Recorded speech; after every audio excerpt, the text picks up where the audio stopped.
Hi, my name is Ivy Starnes, and I'm a gaited horse trainer in Fort Worth, Texas. Today, we're talking about fear in horses, and specifically, how do you build confidence at home in preparation for things like the trail and showing. This is a fun topic for me to talk about. Unfortunately, I have the problem where I tend to talk a little bit too much about these things and make these videos long, so I apologize in advance for that. Part 1 and Part 2 are available. Part 4 will be coming out tomorrow, and most likely there will be additional parts.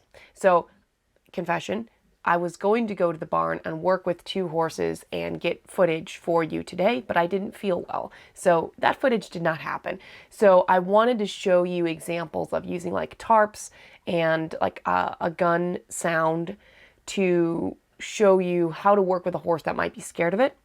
But you're going to have to wait till I actually get to the barn and do that. But those videos will be coming. They just won't be included in this video. If you have any things you want to talk about, tomorrow is going to be talking about on the trail and how to de-escalate when the horse gets in those situations. At home, we'll be talking about how to introduce horses to scary things without getting them upset and why that's important. If there's things you want to talk about that your horse is afraid of and to talk about tomorrow or address today, I would love to hear those. So please comment below if you have anything. I'm going to be quoting a lot from the Willing Equine and her blog posts, and the links are all in the description. A lot of it is dealing with how to get horses used to scary things in a way that prepares them for different scary things on the trail and for them to trust you. So for example, there's ways to condition a horse and ways that they learn to be more scared of you than the thing that they're scared of. But that can always change. There's always going to be something scarier than you. And we're also going to talk about how do you prepare them at home so that when you face a scary situation, they're likely to trust you and listen to you, not as the leader, but as someone who has in the past proved trustworthy. And this is where my philosophy and how I'm different is going to kind of show through. For example, I'm going to promote using a lot of food, whether that's grazing on the trail or food and treats that you bring with you, because food is one of the greatest motivators to horses.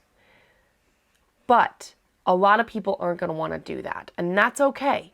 And I'm telling you that there's nothing wrong with not using food, but in terms of preparing your horse, this is one of the best ways. Now, a lot of people might ask, but I don't want to have to carry food with me all the time, and I'm not talking about doing it all the time, but if you could find something that helps your horse be not scared, wouldn't you do it? There's a lot of stigma out there about using food and treats and clickers, and my goal is to help get rid of that, even if you don't use it. So if you don't use food, that's okay. All right, first, I love stories. Let me read you some of these accounts that are on one of my favorite groups. Is called the Empowered Equestrians, or Positive Reinforcement. And they allow, so like I'm a trainer who uses negative reinforcement. I use bits, occasionally I'll use a whip, I use ropes, and I help people use pressure and release. However, I also do a huge amount of positive reinforcement, and I continue to further my education in that. So I'm allowed on the group, but you're only allowed to talk about positive reinforcement training. But it's a group that's very, very nice, and they really want to help you where you're at. So if you do want to learn more about positive reinforcement, the Empowered Equestrians page and group are really good. So, one of them, I mentioned this yesterday, so I'll give it in brief. So this lady, Rosie, says that her horse has been set up. She does a lot of the clicker training or the positive reinforcement at home. And so she found, so I'm going to quote her. She says, "I have had few instances with my youngster where she has wanted to panic or suddenly gone over threshold. But just a click or of actual clicker is enough to halt her in her tracks and bring her back to a thinking brain." And we're going to talk about the thinking brain in a minute. She says another bonus is she's so used to using food to reassure her for things that she can't control that when they fell into a bog and she started to panic because it was well over knee deep, instead of panicking, she noticed the grass in front of her nose, instantly relaxed, had a bite, then gathered herself and calmly walked out. And Rosie continues, I swear she assumed it was another setup and the food would be provided to reassure and calm her. So I love that account of a horse that had been set up with a lot of food. Even though the owner didn't click or have time for food, the horse saw there was food in front of her and instead of panicking, ate it and was calm. So another person says, I tell people that nothing ever really happened suddenly. There were previous things that made the horse more likely to explode later, or the horse isn't truly ready for trail rides, which means they are likely to get over threshold on the trail. Which I love this. This is a great point. So when we're prepping our horse, we have to be aware of the horse's mental condition, not only as a general training, but also that day. One thing I tell people is if your horse will not stand still for you to mount, maybe you shouldn't get on that day. Now, we're not talking about that you need to do training on mounting, but if your horse is dancing around and you have to have someone help you, probably shouldn't get on. I heard of a lady that got on a horse that someone had to hold, and she didn't get hurt. It was amazing, but she ended up having to have someone hold the horse for her to get off because it never relaxed. So if that's the kind of ride you want, go for it, get on. Who am I to stop you? But if your goal is a relaxed ride, maybe you need to do more work at home, or make sure your horse is calm before you get on. And this is what we're talking about today.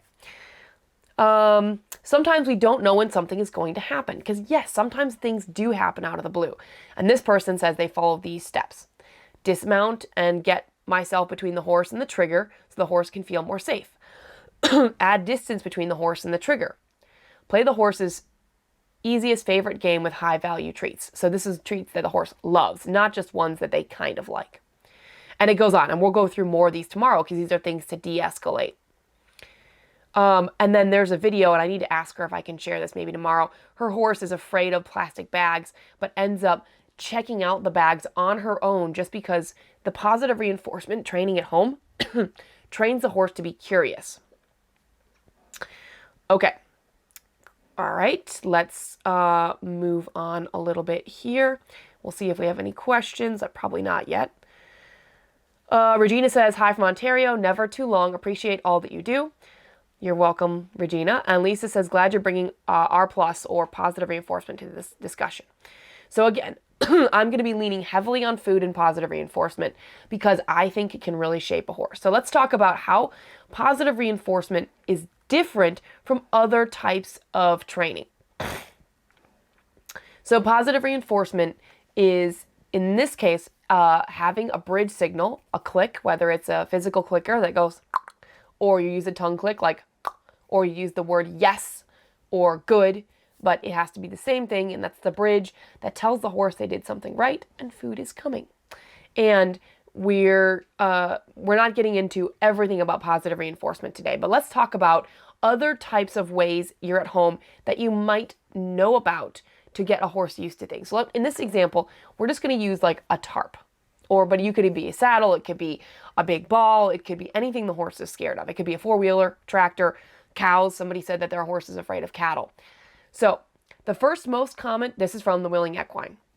The first most common type of desensitization method used on horses in modern times is called flooding. Flooding is a process in which the horse is completely and utterly exposed to a stimulus that causes him fear. The horse is prevented from escaping the fear-inducing stimulus due to physical restraint or confinement. So either they're on a lead rope or a lunge line, or they're in a round pen or a stall and they can't get away.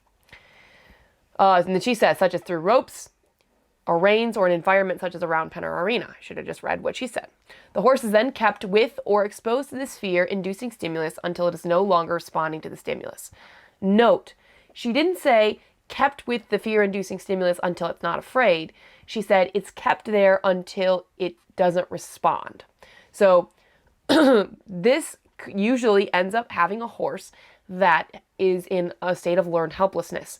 It doesn't mean that they're no longer afraid, but it means they no longer respond because their brain physically shuts down so they don't have to have experienced the trauma. This happens in people as well as all living organisms. She continues, an example of a classic flooding situation would be, let's say your horse is deathly afraid of plastic bags. In order to get your horse over his fear of plastic bags, you tie one or a few plastic bags into a saddle and let him loose in the round pen. At first, you will likely go from not knowing that they're there to rapidly becoming aware of them flapping around in the wind. He will probably go from a walk to a full-blown gallop, sometimes bucking and rearing, sometimes spinning, sometimes stopping before starting to run again. Eventually, he will come to a stop, probably sweaty and breathing hard, but won't be running anymore and will appear to have accepted the presence of bags. Mission accomplished. She says, if you read my last article about fear thresholds, which we read from yesterday, you'll recognize that all three scenarios have included one thing, a horse that is above the fear threshold. When you think about these scenarios in relation to all science shows us about stress and anxiety in the horse's brain, your immediate reaction to this technique should be distaste or at least concern. And yet, this method is largely used in the horse community on a daily basis with horses. So here she says, why do we do it? The answer is it usually works and it works fast. The problem is that while it appears to work most of the time, it's not working exactly how we think it's working. Basically, the horse has learned to shut down and not respond, but he's still deathly afraid of plastic bags. You could do the same thing with cattle. Put the horse in with cows where he can't get away. Eventually, he learns to stand there, and it's a state of learned helplessness, which we do not want. So I'm very against any trainer that uses flooding, which quite a few horses do. Nancy says, I need help with the fear of cattle. My horse is generally not spooky, fine with bears, bikes, joggers. A few times we've been able to purposefully encounter cattle in a grazing lease. It's been helpful to have treats. And I got off to let him graze and reward when turning his attention to me. We kept a comfortable distance and carried on since there was obvious calm. Is it good to have a horse move a cow to build confidence? Calves are another issue as they are curious. They come running and bucking to check us out. Yes. If you want to see a horse run that's normally calm, ride along a fence line when the cows come running up. I tell you what, that will test any horse's resolve. Laura says, why does my mare squeal when I lunge her? She only does it when I ask her to move forward by twirling the end of the rope, no contact. I'm not sure if it's a fear response. She came from a kill pen 2 years ago, don't know her history. So first, Nancy and the cattle. I'll have some ideas. We'll talk about that soon. And Laura says, why does she squeal when you lunge her? I'd have to see a video. I cannot comment without seeing the horse's body language. And Cindy says frozen is dangerous. Yes, just because the horse stops moving doesn't mean they are calm. This is very, very important. When you are watching trainers, me, any trainer out there, a horse that freezes and gets this dead look in their eyes or flinches but doesn't move their feet means that they've learned to be scared of people and not necessarily the thing, which we're going to get into. And so this article, Desensitizing the Methods, is the link in the description. Please, everybody read it. It's long, but it's really good. So she goes on. What is another form of desensitization? And I'm skimming these because otherwise this video would be like 4 hours long. She said this isn't technically a form of desensitization, but it's very common for people to correct a horse for behaving in a fearful way and then turn around and say the horse is no longer afraid, end quote. She continues, so I've decided to include in this article to explain more in depth what is actually happening. Let's go to the example of the horse that is afraid of the saddle pad. If you remember in the previous example of the horse circling around the handler, trying to move away from the saddle pad, and the handler was tossing over and then pulling off the horse's back repeatedly. This is considered flooding. However, if the handler were to yank on the halter, shout at the horse, or in any way reprimand the horse for moving away from the saddle pad, the stimulus that's causing the fear in the horse, this would be considered suppression. Eventually, the horse would stop moving, fearing further reprimands. So if your horse moves his feet and you jerk on the rope or yell or make him work because he moved away, you're asking the horse to suppress his natural fear. Another example would be a horse that is deathly afraid of going through water or over a jump. If the rider reprimands the horse for refusing to go through the water or over a jump with a crop, kicks to the legs, or rough use of the hands, this would be punishing the horse for being afraid. Again, the handler is using correction-based methods to forcibly make the horse overcome its fear. And the reason this is important is because you see this all the time. Horses that walk into you because they're afraid. They see and they try to get close to you, and people jerk on the lead rope or wave a whip. They're basically telling the horse, we're going to beat you up because you're afraid, and we're not going to get you calm. So the definition of the word suppression is to put an end to the activities of, or to do away with by or as by authority abolish, stop a practice or custom. She says, When you correct a horse for acting fearfully, let me say that again. When you correct a horse for acting fearfully, you are attempting to suppress the fearful reaction, and it is no longer considered just flooding, since now the horse is not even allowed to choose when to give up the fight. Instead, the handler is forcing the horse to ignore the frightening stimulus in exchange for a more frightening stimulus. The handler. Let me read that again. When correcting, instead, the handler is forcing the horse to ignore the frightening stimulus in exchange for a more frightening stimulus, the handler. The handler is now more frightening or concerning than the original stimulus the horse was afraid of. Unfortunately, a lot of people consider this being the horse's leader or being the dominant one in a relationship. But even if this is the case, what kind of leader punishes someone for being afraid? Okay, so there's so much here. She has such a great articles about this. Let's go on. Imagine now your horse is now more scared of you than the plastic bag, but let's say something comes along the horse is more scared of. Let's say a cow is running at you, and now that cow is scarier than you, and so the horse takes off. You haven't taught the horse that you're the leader. You just taught him to listen when you're scarier than the plastic bag or the saddle pad. Operant or counter conditioning is the opposite of suppression or correction based. When a horse is in a situation where it becomes frightened or is presented with a frightening stimulus, you can create a kind of distraction, but preferably a positive one or at least neutral. Depending on how it's used, operant counter conditioning can be a form of desensitization and could be considered a type of conditioning or stimulus blending. So I have a video that I'm going to show you in just a minute that's going to be more operant conditioning. So there's two kinds of conditioning that I do approve of and I want to talk about. One is operant conditioning, where if the horse operates on his environment, so in the video I'm going to show you, the horse looks at or walks toward me with the bag, and I'm going to click and reward. So he learns that by approaching something that's a little scary, he's going to get rewarded. So that's operating on his environment. When he walks toward the thing, I click and give him a treat. The other way would be classical conditioning, which would be perhaps the horse, you have the tarp and you feed at the same time. That's literally pairing something scary with something good. So food in this case is paired with something that could be negative or stressful. Here, an example she gives: if your horse is nervous about having its feet handled, but the farrier is coming out and the horse is in desperate need of having its feet done. You've been working routinely on the horse holding its feet up, but just not there yet. So to help your horse stay calm, you ask your horse to perform a behavior like the target, touching the object with its nose while the farrier works. Not only is your horse actively engaging in something it finds comforting, it's also something it associates with positivity. So the target has been paired with food and clicker training, and so touching the target is actively engaging in something and kind of distracts the horse. Gradually, the horse may learn to associate the positive distraction with the stimulus it fears, effectively counter conditioning. And over time, you could reduce the use of distracting stimulus and effectively have blended stimulus. She goes on to talk about it. Lots and lots of examples. I shared a video of a horse that didn't want to stand for training, didn't want to stand tied, and she just moved around a lot and pawed, and they put a target up and started clicking and reinforcing when she touched the target, and she started standing great. Counter conditioning, I believe it's basically classical conditioning. And then she talks about systematic desensitization or habituation, which would be if your horse is scared of bags, in his pasture you tie up bags all over, but he's allowed to interact with it as he chooses. Okay, this is a very technical post, and that's why there's lots of articles. Lisa says, isn't trailering, standing tied, etc. a positive? You might have to give me some context for that. Chrissy says, I still haven't figured out why my horse spooks at logs and stumps. She doesn't seem afraid, just suddenly startled, and it's no big deal and it always happens. I'm not sure either, Chrissy, and I know you've had her eyesight checked, so I'm not sure.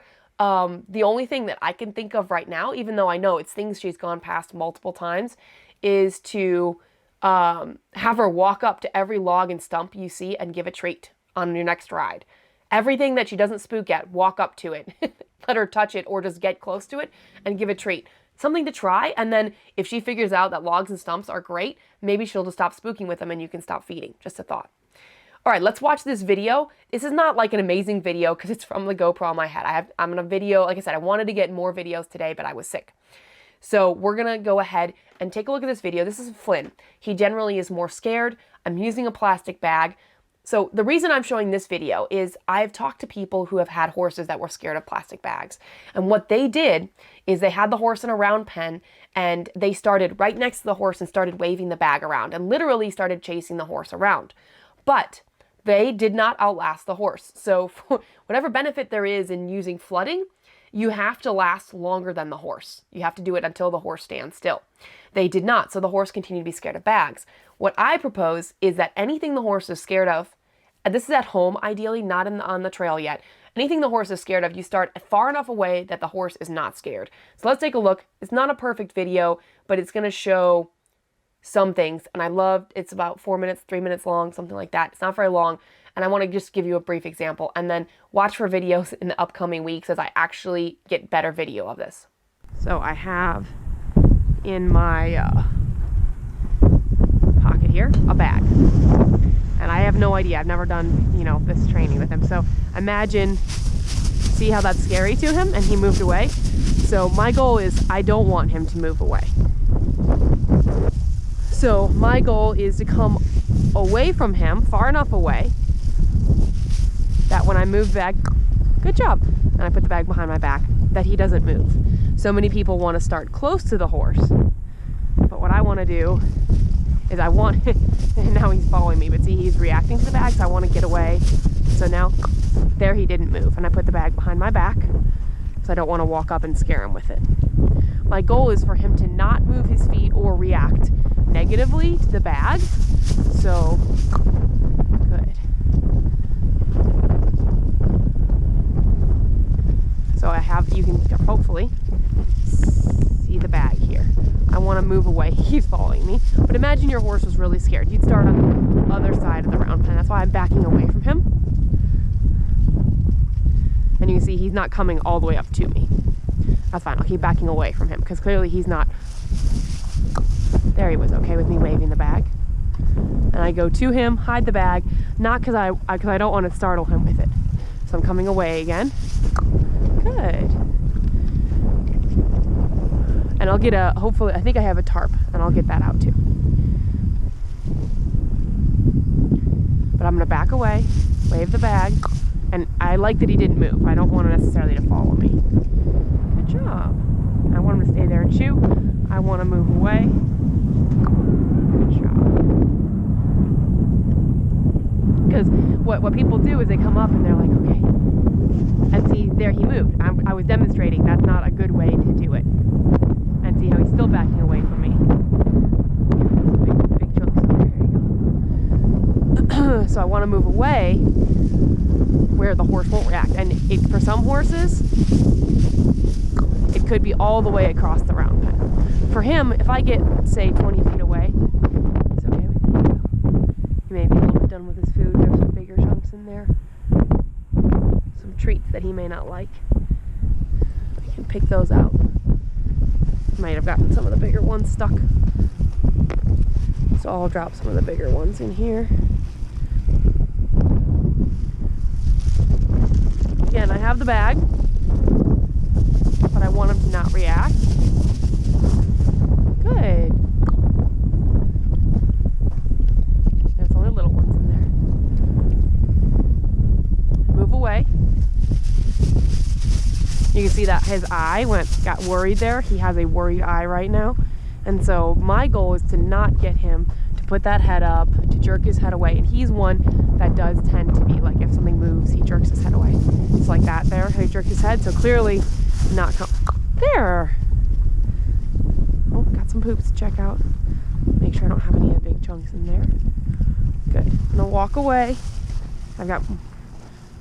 And it's interesting because I am dropping those treats in there. But rather than check out the treats,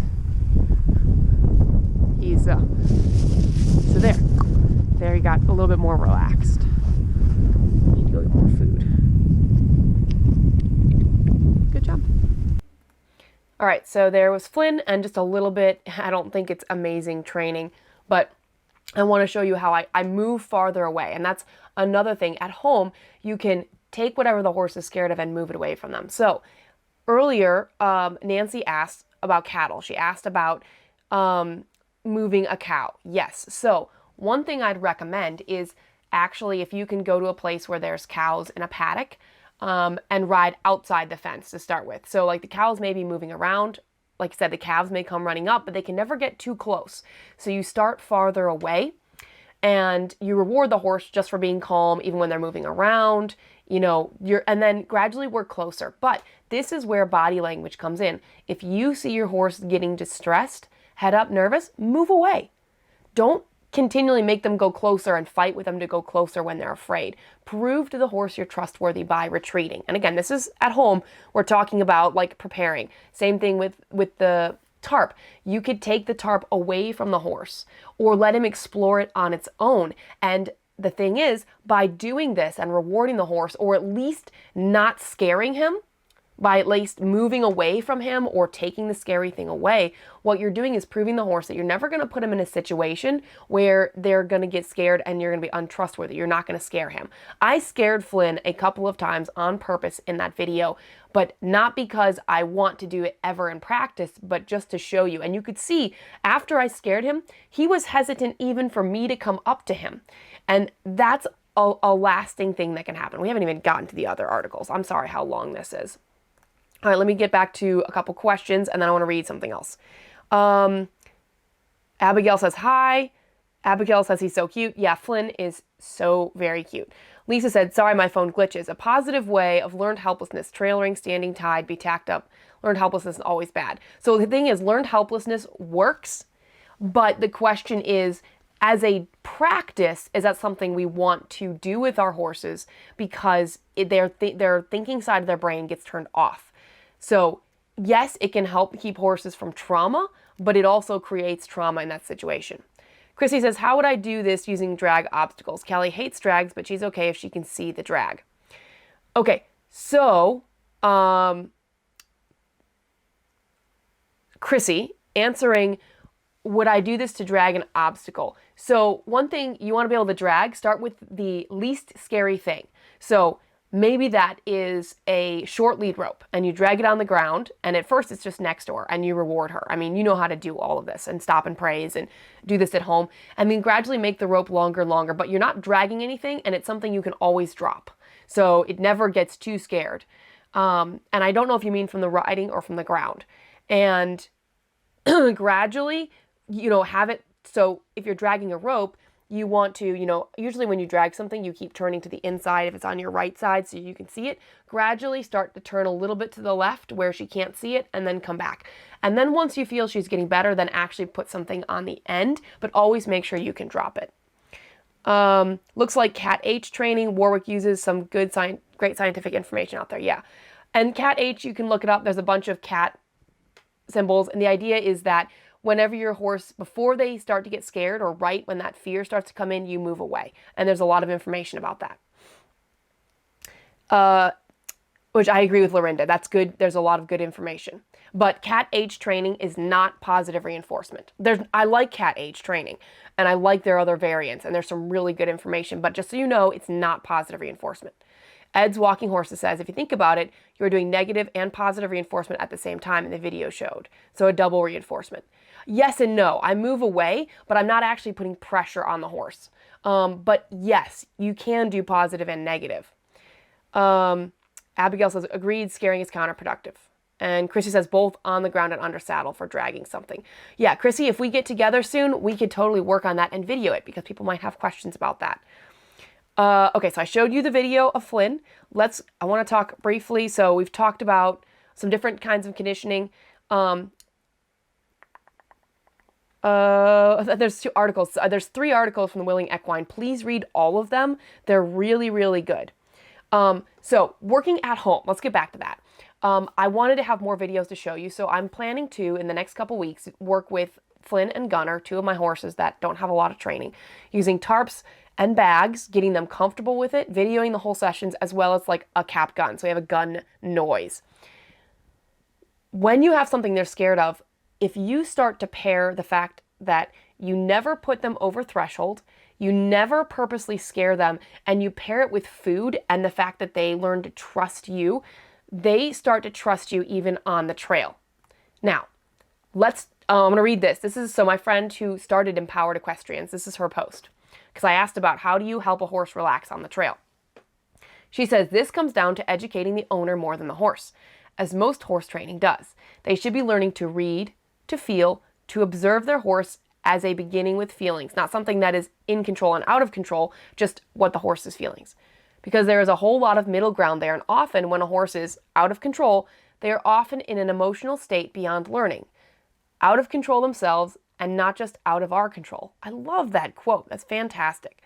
This means helping the human shift their views, not just the horse.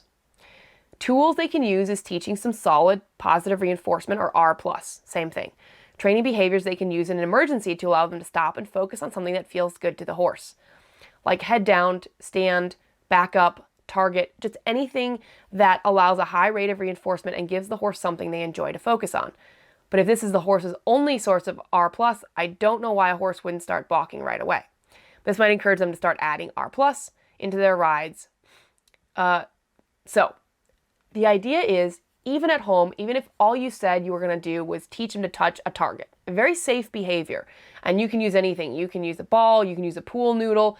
If you teach your horse to touch a target and pair that with food, positive reinforcement, and when you're riding, if the horse gets scared and you get off and ask them to touch the target, a lot of times this is all that the horse needs to come back to their emotions, to come back down. You can also teach head down, you can teach softness, and we're going to be talking about things on the trail you can use. I have a whole list of do's and don'ts for the trail ride, which we will talk about tomorrow. And as well as I am going to keep working on this with horses and bringing you footage from my own training. Shelly says, so if I want my horse to not be scared of an object, first, if he even looks at it, you'd say yes and treat him. And if he stands still, you'd say yes and treat him. Yes. And remember that you start out farther away. Like neither of the horses were very scared of the bag. Now, they may not have let me touch them, but they were not terrified of it. Nobody ran to the other end of the arena. And I've never used bags with either of them. And so we'll be talking more about the method once I actually get more footage of it.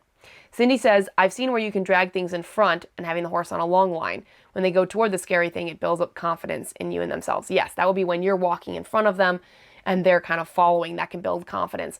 And then again, like we said, a target. Teaching them to drop their head or touch a target can get them back to a thinking frame of mind in an emergency. But the more you build up positive associations with you and different things on the property, yesterday when I went to train, and you can hear it on the video, it was incredibly windy. We had a storm blowing in and it was crazy windy. So there was metal blowing around that I had to walk the horses past, like sheet metal that was banging. And when they walked past and looked at it or walked past calmly, I gave them food. And they've just had a positive association with something they were scared and being with me. Nancy says, I'll take a target next time I work with the cows. He loves a target. Fantastic, Nancy. And try to keep him safe. So I know calves they're curious and like to run up. Try to make sure you keep your distance so that he never gets scared by the calves. And if you do move the cows around, that's a good thing. Abigail says she's looking forward to the trail do's and don'ts tomorrow, as trailing is my passion. Trail riding is my passion, I think. Yes, absolutely. And I want to give you guys tools, but understand that a lot, you have to shift your focus to if your horse is getting more and more nervous on a ride and then suddenly explodes, part of it is your fault. Not that the horse exploded, and again, I don't want anybody to get hurt, but if you ignored those warning signs that the horse was getting nervous on the trail, then you basically lost your chance to de-escalate before something happened. And that's why it's so important for you to realize that the horse isn't just ignoring you or being mean. If he's frightened of something and you get hurt, you have to address the fact that he was following his instincts and was frightened first. He didn't do it to hurt you. Same thing when horses kind of run over the owner. They were afraid, and we need to give them ways to de-escalate or relax first. Jody says, hi from Indiana. This info is so awesome. Thank you. So I'm going to say again, I'm going to end this here. I'm going to say again, please read the articles that I have in the link in the description, because it's so important to understand what we're dealing with and to pay attention to the horse's feelings. Yes, some of them, like Chrissy said, her horse is scared of dragging something, and hopefully I can go to work with Chrissy and her horse and we'll video it just for you guys to see. But on the same vein, you need to be able to work with your horse and understand what your horse is dealing with, because every horse is different. And I want to give you tools, but it starts at home and getting your horse used to things they may be scared of and working on windy days, because wind adds so much of it. So I worked with Flynn and Gunner wasn't really scared of it at all. And both were on a windy day and they'd never been in that round pen. They'd never been up by that barn. And I was amazed. Neither of them were really whinnying for their friends. They were very focused on me for a first session after not being worked in months because I've been sick. And I was so impressed with them. And I want to keep videoing these sessions and showing you guys the progress. And then I'll be taking them out and seeing how they do. Like, what do they do when they get scared and don't want to go forward? And I wanted you guys just to have a basic understanding. And tomorrow will be do's and don'ts of things on the trail that you can do. But it does come. It starts prepping at home. See, Robert says, hi from Gig Harbor, Washington, first time listening live. Robert is a not long time follower, but he's been following for a lot. He comments and watches stuff. Thanks for joining us live. We're about to end it, so you came in right at the end. But tomorrow we will be talking about do's and don'ts, how to de-escalate on the trail, and it may not be what you think. One thing I'll be talking about that I don't do is I don't move their feet a whole bunch, because that works sometimes with quarter horses, but it doesn't work if you don't have room, and it doesn't tend to work with gaited horses. So we'll be talking about what you can do instead. And again, a lot of it is going to involve food, but not everything. This is going to give you ideas, even as simple, here's a sneak preview. One of the things I'm going to say is this doesn't involve food, and anybody can do it at any skill level with any horse, is to start talking. Yeah, that is easy. And it's funny, so if any of you guys watched my video of me riding my quarter horse and doing the team sorting, I love doing things. I was only slightly nervous because I've never done it before, and so I know my heart rate was elevated. I had some adrenaline, even though it wasn't actual competition. It was just fun. And so in my whole video, I'm talking to my horse. And part of that is I know talking means you're breathing, which helps you relax. So there's a sneak peek. There will be other things like this in the video tomorrow. And even if you don't join tomorrow, you can definitely watch it later on. Cheryl says, I do understand his fears, so ready for ideas and solutions. Awesome. Well, hopefully I'll be able to help everybody tomorrow, and watch for future videos as I work with Flynn and Gunner and with things that they might be scared of. Because they both have a tendency to be a little bit of afraid. And so anyway, thank you guys so much for watching, tuning in, commenting. I hope this video helps a little bit, and hopefully tomorrow we can kind of be one of the final videos that help people put it all together when they're trail riding to help their horse from spooking or de-escalate when the horse does get scared or nervous, so that we can keep people from getting hurt. Thanks guys. Talk to you tomorrow. You got this.